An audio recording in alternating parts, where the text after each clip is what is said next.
يلا مع بعض هنعمل سوا احلى فطير فلاحي بالزبده البلدي بطريقه سهله جدا، ويلا سوا تشوف المقادير ايه وبنعمل ايه بالظبط. انا معايا النهارده هعمل 3 كيلو دقيق. الدقيق بقى اللي تحبيه مفيش اي مشكله خالص، يعني اهم حاجه ان احنا في الدقيق دوت نفسه نجيب دقيق نوع نضيف، وكمان نعجنه كويس جدا. هنعمل ايه؟ هنجيب 3 كيلو دقيق، وهنجيب ميه من الحنفيه عادي جدا، وهنجيب ملح وسكر. هي دي مكونات الفطير، مفيش اي حاجه تانية. طب وإيه كمان، هنعمل إيه طيب؟ الملح قد إيه وقد إيه سُكّر. معلقة الأكل اللي بناكل بيها هنحط على كل كيلو دقيق معلقة سُكّر ونُص معلقة ملح، تمام كده. هنخلّي السُكّر أكتر من الملح عشان يبقى العرق بتاعه مسكّر مش حادق. طيب هنقلّب المكونات الجافة دي اللي هو الملح والسُكّر في الدقيق كويس، بعد كده ننزل بالمَيّة، نبدأ نعجن واحدة، واحدة، ونطلّعه من الصينية بتاعة العجن بتاعتنا دي. وباحب أكمّل العجن بتاعه على الرخامة ونعجن جامد جدًا، جدًا، جدًا، تمام.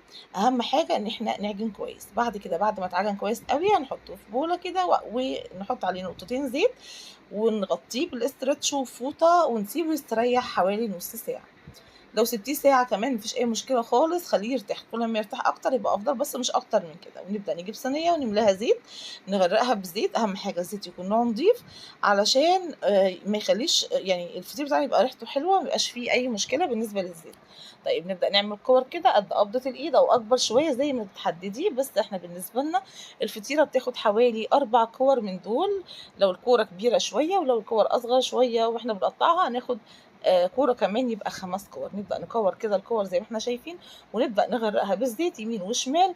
ولو حسينا إن إحنا محتاجين زيت تاني نبدأ نحط على الكور بتاعتنا زيت، علشان يكون كده الزيت طبعًا بيساعد على إنه يخلّيه بيلمع، وكمان يكون العجين سهل أوي وإحنا بنفرده زي ما هنشوف دلوقتي مع بعض هنفرد إزاي. خلاص عملنا الكور بتاعتنا وغرقناها بالزيت كويس جدًا، نبدأ نغطيها بستريتش أو أكياس ساندوتشات وعليها فوط من فوق كده. أهم حاجة نخلّي بالنا إنها ما تنشفش، لإن لو العجين اتعرض لهوا هينشف ويبقى صعب وإحنا بنفرده. نبدأ ناخد كورة، كورة، طبعًا بتكون غرقانة في الزيت، ونبدأ نفردها زي ما إحنا شايفين. هي بتتفرد لوحدها، مجرد ما بنحطها على الرخام بتفرد مع نفسها.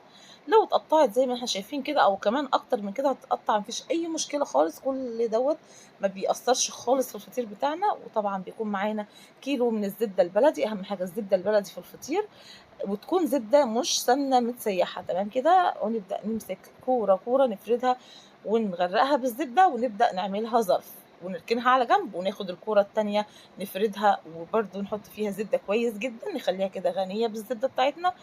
ونحط الظرف الأولاني اللي إحنا طبّقناه جوّه الكورة التانية اللي فردناها، ونعمل التانية كمان ظرف زي ما إحنا شايفين كده، وكل جنب باتنيه أنا باحط عليه زبدة كويس أوي. يعني أخلّيها تكون غنية أوي بالزبدة، علشان ده بيفرق معانا في الطعم بتاعها، وكمان في اللمعان بتاعها، وكمان في طراوة الفطير نفسه. هنبدأ نعمل كده زي ما إحنا بنعمل، نخلّص فطيرة ورا التانية، يعني كل ما نخلّص واحدة من خلال 4 كِوَر أو 5 كِوَر ونركنها على جنب علشان ترتاح. العجينة كل ما بترتاح معانا بتبقى سهلة في الفرد، حتى لمّا بنيجي نفردها في الصينية بتاعتنا بتبقى سهلة جدًا، وبنلاقيها بتتفرد بسهولة، مش الدقيق ما بيلمش معانا، العجين ما بيلمش معانا.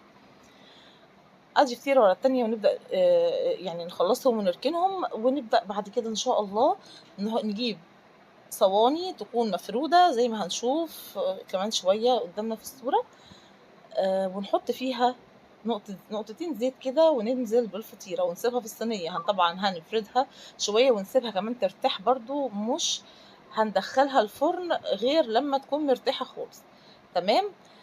هنخلّص هنا أهوّة، أدي زي ما إحنا شايفين. بُصّوا ما فيش مشكلة، بُصّوا شايفين قد إيه العجين معايا، بُصّوا بيتقطّع، ما فيش أي مشكلة خالص. أهم حاجة خلّيها بس غنية بالزبدة كويس.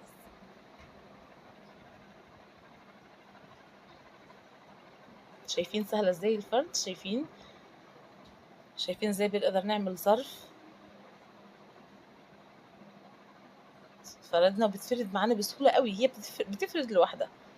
آدي الزبدة، وآدي الظرف التاني والتالت والرابع و5 أظرف من متداخلين جوّه بعض، تمام. بس هو ده فكرة الفطير بتاعتنا، ما فيهاش أي مشكلة خالص، سهلة جدًا.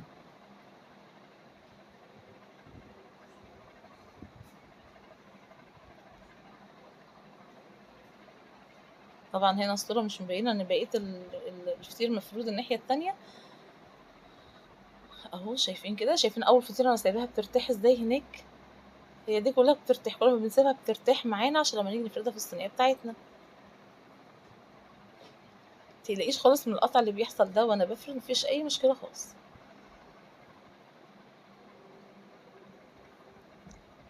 تمام كده. وهي دي الفطيره التانية، نخش في التالتة والرابعة سهلة، الموضوع ما بياخدش معاكي نص ساعة تفردي فيها فطير عدد كبير. أنا عملت 3 كيلو، طلع لي 9 فطاير. الكيلو بيطلع معايا 3، حجم كويس جدا وهنشوفه مع بعض دلوقتي. بصوا كده معايا.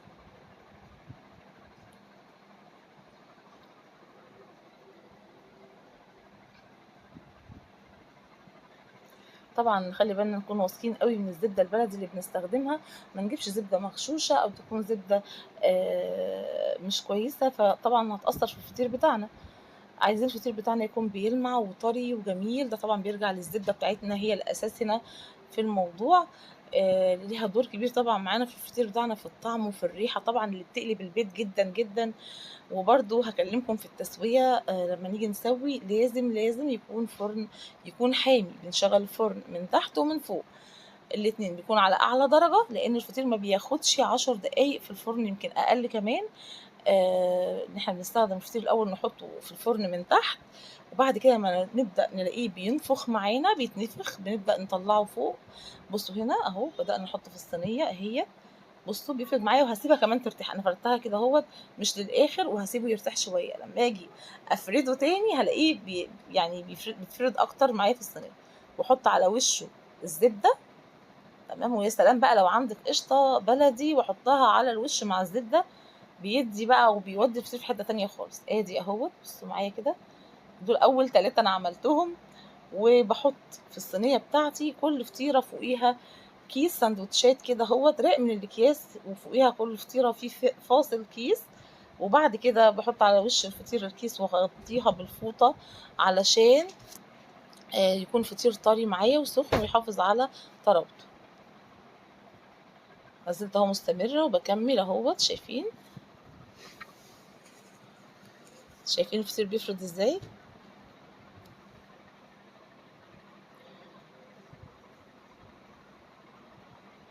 انتي هتحبي تعمليه لذيذ كده وسهل، مش بيضايقك يعني. فجأة كده تلاقي نفسك عملتي عدد كده فطاير جميل قوي للولاد.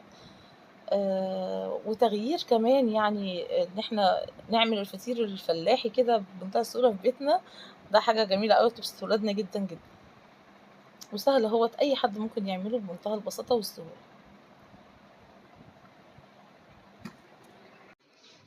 وما زلت هنا اهو شايفين الفرد على الصواني اهو، بفردها واحط عليها الزبدة. وهنا في الفرن بوريكم ان انا مشغله فوق شويه على اعلى درجه وتحت كمان، والفطير تحت وكده بنطلعه فوق. هنا بقى بعد ما خلصت الفطير كله، ادي ال9 فطاير بتاعتنا اهم. شايفين ادي الحجم بتاعها كويس جدا بالنسبه في الصينيه اللي هي محطوطه فيه، دي صينيه انا بعمل فيها بيتزا حجم كبير. بصوا ما شاء الله، تحفه جدا، مورق وجميل وطري، وريحه الزبده فيه تحفه جدا جدا، هيعجبكم بصراحه طعمه. ان شاء الله كده تجربوه، وان شاء الله تكتبوا لي في الكومنتات ان عجبكم وان هو سهل، وان مفيش اسهل من كده بصراحه، وحاجه جميله قوي تعجب ولادنا جدا جدا. وان شاء الله اكتبوا لي بس في الكومنتات، وما تنسوش بقى لايك كده وشير. ان شاء الله كل حاجه تعجبكم من وصفاتنا، وان شاء الله تتابعونا باذن الله. زي ما انتم شايفين كده، انا هنا طبعا مخليه في فواصل بالكياس بين الفطير، وبعد كده مغطياه بالفوط، وبعد كده حطيت عليه الورق الفويل علشان خاطر يحافظ على سخونيته وان هو يفضل طري وما ينشفش. اهم حاجه نغطيه كويس بعد ما طلع من الفرن، ما نخلوش مكشوف علشان ما ينشفش. وبألف هنا.